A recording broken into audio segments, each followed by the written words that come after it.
Assalamualaikum warahmatullahi wabarakatuh.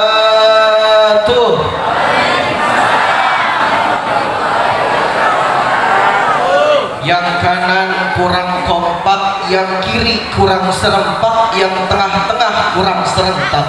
Assalamualaikum warahmatullahi wabarakatuh.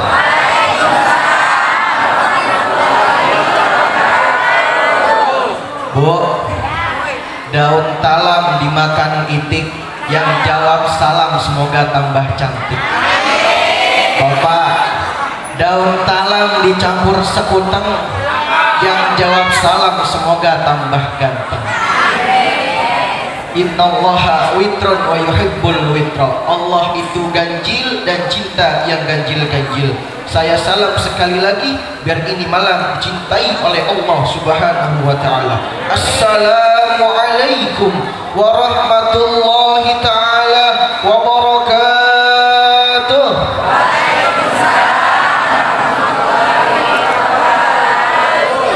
Alhamdulillah, alhamdulillahilladzi ja'alal islama aqidah wa ja'ala qur'anan imama wa ja'ala rasulullah sallallahu alaihi wasallam uswatan hasanah walil alamin rahmah wa ja'ala Indonesia daulatan mustaqilatan bi Pancasila falsafah wa bi undang-undang dasar asasa. Asyhadu an la ilaha illallah wahdahu la syarikalah wa asyhadu anna Muhammadan abduhu wa rasuluh. Amma ba'du. Ahlan wa sahlan bihudurikum Syekh Imam Kiai Al-Hajj Alwi Al-Jufri wa ta'ala Allahu fi tulli hayati. Al-mukarramun, para alimil ulama, para kiai, para ustadz, para ustadzah, sesepuh dan tokoh masyarakat yang saya hormati, Ketua DKM Masjid Jami Al-Fatah, para jamaah hadirin termasuk remaja Masjid Jami Al-Fatah, mudah-mudahan kita semua diberikan keberkahan oleh Allah Subhanahu wa taala. Yang pertama-tama dan yang paling utama dan yang diutamakan oleh para ulama, marilah kita panjatkan puji serta syukur kehadirat Allah Subhanahu wa taala. Karena Allah kita dapat banyak nikmat, di antaranya ada nikmat iman, nikmat Islam, nikmat sehat, nikmat panjang umur. Karena maka itu Allah Subhanahu wa taala pernah berfirman, la in syakartum la azidannakum wa la in kafartum inna adabi lasyadid, kata Allah. Apabila kita bersyukur terhadap nikmatnya Allah, apabila ibu bapak bersyukur terhadap pemberian yang Allah kasih, la azidannakum, kata Allah. Tapi apabila ibu bapak tidak pernah bersyukur terhadap nikmat Allah, gaji 2,5 tidak dikeluarkan untuk fakir miskin kaum duafa, apa kata Allah? Inna adabi lasyadid. Katakanlah rumahnya megah bertingkat, mobilnya mewah mengkilat, istrinya cantik memikat, bahkan terkadang empat. Kalau belanja nggak mau ke Ciputat, maunya ke Amerika Serikat. Tapi orang tersebut kufur terhadap pemberian dari Allah. Apa kata Allah? Inna adabi lasyadid. Salawat bermahkotakan salam semoga selalu tercurah limpahkan kepada baginda alam. Siapa beliau? Nabi sang proklamator, tapi tidak pernah naik motor. Nabi sang proklamasi, tapi tidak pernah pakai dasi. Nabi yang belum ada di koran, tapi namanya selalu terimang-imang di dalam pikiran. Nabi yang belum pernah muncul di televisi, tapi namanya selalu ada di dalam hati. Beliau adalah kekasih Allah, berpangkat Habibullah, bertitel Rasulullah, putra Abdullah wa hati Aminah. Siapa lagi kalau bukan baginda agung Nabi besar Muhammad sallallahu alaihi wasallam, yang mana telah membawa kita minaz zulumati ilan nur, dari zaman jahiliyah yang gelap hingga sekarang zaman Islam yang terang benderang. Dari zamannya nenek-nenek minum kopi sampai zamannya nenek-nenek selfie-selfie. Dari zamannya kakek-kakek makan kerupuk sampai zamannya kakek-kakek main Facebook. Mudah-mudahan kita diakui sebagai umatnya dan mendapatkan syafaatul uzma di yaumil qiyamah nanti. Amin amin ya rabbal. Hadirin rahimakumullah. Ada pepatah bijak yang mengatakan tak kenal maka ta'aruf. Bu, bu, susu kental selendang mayang. Susu kental selendang mayang, beli dodol di AC Milan. Tak kenal maka tak sayang, biar afdol mari kita kenalan. Bu, ibu, beli lilin, beli daun pandan. Jangan lupa beli teh mochi. Kenalin, nama saya Wildan, idaman para ukti. Alhamdulillah. Hadirin ma'asyiral muslimin rahimakumullah. Nabi sallallahu alaihi wasallam pernah bersabda dalam kitab Sahih Al-Muslim hadis nomor 89. Qala Rasulullah sallallahu alaihi wasallam, "Idza matal insan," bahkan di dalam riwayat lain mengatakan idza mata ibnu Adam, bahkan riwayat lain mengatakan idza matan nas in qata'a amaluhu illa min salasin. Ahlan wa sahlan bi hudurikum. Mari kita Ustaz Kurniawan Effendi insyaallah. Enggak Ustaz ganteng. Insyaallah.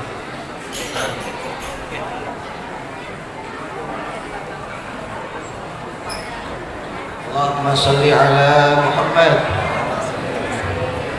Idza matal insan in qata'a amaluhu illa min salasah.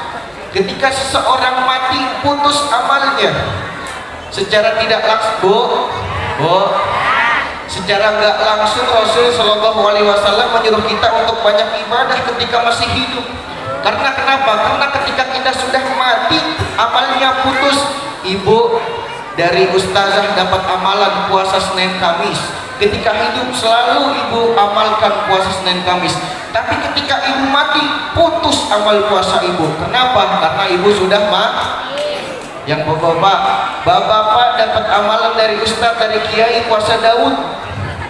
Ketika bapak mengamalkan, bapak dapat pahala. Tapi apa ketika bapak sudah mati pahalanya akan ngalir? Tidak kan?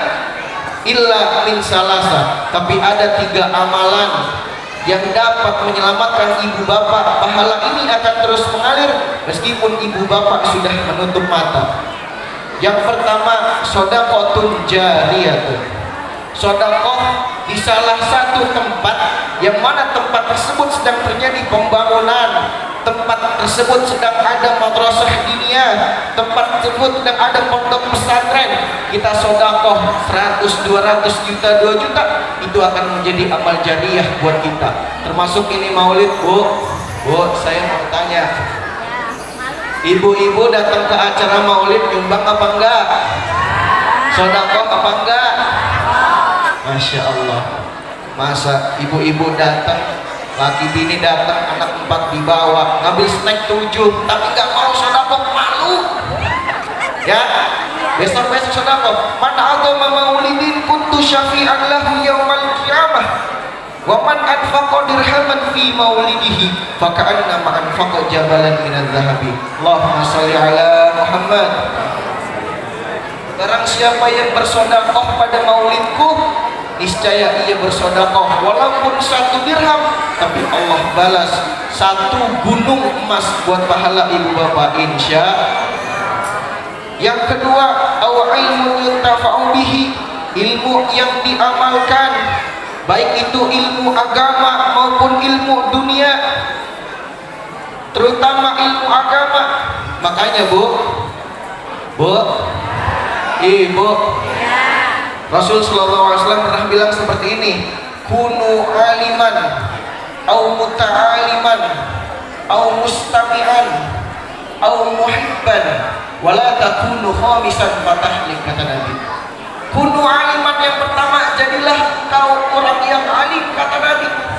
Umat Islam, kata Nabi, suruh jadi orang yang pintar. Karena kenapa? Bu, saya mau tanya lagi. Bapak, Pak, saya mau tanya. Ayat pertama yang diturunkan oleh Allah berbunyi apa, Pak? Iqra. Secara tidak langsung Allah menyuruh hambanya untuk menjadi orang pintar. Karena ayat yang pertama kita suruh baca. Kita kudu banyak baca. Jangan sampai kita minim literasi tapi banyak ngomong. Betul apa benar? Betul apa betul? Kunu aliman, jadilah engkau orang alim. Au muta'alliman. Kalau kita nggak bisa jadi orang alim, seenggaknya kita jadi orang yang belajar. Belajar di majelis taklim, belajar di pondok pesantren, belajar kajian rutin pada Masjid Al-Fatah. Kalau nggak bisa jadi orang alim, jadi muta'alim. Kunu aliman au muta'aliman au mustami'an. Nah, ini derajatnya gampang. Au mustami'an, atau orang yang dengerin ilmu. Di YouTube boleh dengerin ilmu, di Google bisa dengerin ilmu. Syukur-syukur kita ikut guru kita, ikut dengerin ilmu. Yang terakhir, yang paling gampang, au muhibban, jadilah kita orang yang cinta sama orang yang punya ilmu. Allahumma salli ala Muhammad. Bahkan ada sebuah kisah ketika setan di dalam suatu masjid, ada dua orang. Orang pertama sedang tidur, orang yang kedua sedang sholat. Setan ingin menggoda orang yang sholat, tapi setan tersebut itu bingung, Pak. Setannya itu maju mundur, setannya itu nanti masuk nanti keluar. Ditanya, wahai setan, kenapa engkau linglung? Apa kata setan? Aku ingin menggoda orang yang sholat, tapi aku takut sama orang yang tidur. Memangnya mengapa? Ternyata orang yang sholat itu dia tidak mempunyai ilmu, ibadahnya sembarangan, sholatnya seenaknya. Tapi orang yang tertidur ini adalah muta'alim, orang yang memiliki ilmu, orang yang punya ilmu syariah. Ditakuti daripada orang yang lebih sholat. Alhamdulillah. Yang ketiga nih, ini investasi kita.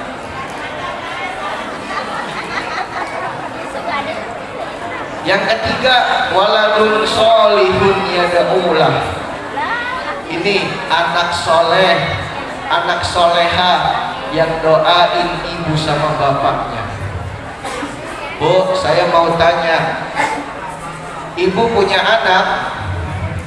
Ibu punya anak?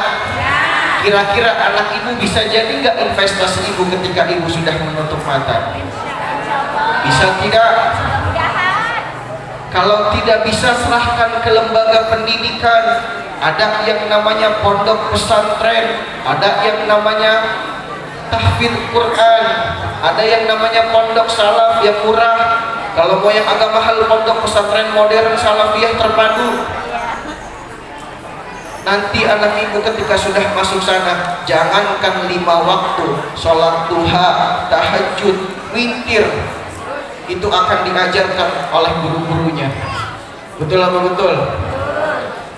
Bayangkan Bu, ketika ibu sudah menutup mata, anak ibu bangun sholat tahajud jam 3 malam, menangis, meminta kepada Allah, seraya tangannya menghadap ke langit. Rabbighfirli dzunubi wali walidayya. Bahkan dikatakan dalam kitab Al-Adabul Mufrad karya Imam Bukhari, walau hanya sekedar mengatakan Rabbighfirli, itu jenazah yang dikirimkan doa akan diangkat derajatnya oleh Allah Subhanahu wa taala. Man huwa ya Rabb, kata malaikat, hadza istighfarun, ini adalah permohonan maaf, ini adalah istighfar dari anak kamu. Bu, bedanya anak mendoakan dan orang lain mendoakan itu satu. Kalau ibu punya anak, kalau bapak punya cucu, langsung doa Fatihah buat ibu bapaknya itu langsung sampai. Tapi kalau anak orang lain yang doain ibu bapak, itu harus pakai bin fulan dan bin fulan, betul nggak? Makanya kan ustadz kalau misalnya tahlil, itu kan dimintain kan, ini fulannya siapa, bapaknya siapa, betul? Karena itu doain orang lain. Beda kalau anak ibu aku sendiri yang doain, gak usah pakai fulan, langsung Rabbik firli wali walidaya warhamhuma kama rabbayani shaghira. Ya Allah, ampunilah dosaku, dosa kedua orang tuaku. Masya Allah Bu, sekarang kita tidak bisa merasakan, mungkin nanti ketika kita sudah menutup mata, anak kita jadi investasi kita, nangis tengah malam sholat tahajud di pondok pesantren, Rabbik firli wali walidaya warhamhuma kama rabbayani. Tapi kalau anak kita tidak bisa mendoakan kita, anak kita jangankan Fatihah, salawat aja gak benar. Karena apa? Kita tidak bisa mendidik sebagai orang tua, mendidik anak tidak dimasukkan ke pondok pesantren. Na'udhu. Makanya ibu yang punya anak, monggo silahkan. Kalau di sini ada yang namanya Gema Majelis Talim Al-Fatihah. Setiap malam Kamis, jadi anak-anak ibu yang laki-laki ataupun yang perempuan, monggo silahkan diajak ikut ngaji. Walaupun nggak pintar tapi ikut ngaji, walaupun nggak ngaji tapi ikut dengerin, walaupun nggak bisa dengerin, minimal cinta sama yang punya majelis taklim. Alhamdulillah. Cukup sekian yang dapat saya sampaikan. Ada dan kurang lebihnya saya mohon maaf yang sebesar-besarnya. Burung irian, burung cendrawasih. Cukup sekian dan terima kasih. Bukan roti, bukan coklat, cuma sekutang dan agar-agar. Bukan kiai, bukan ustadz, cuma santri ganteng yang sedang belajar. Wabillahi taufiq wal hidayah. Assalamualaikum warahmatullahi wabarakatuh.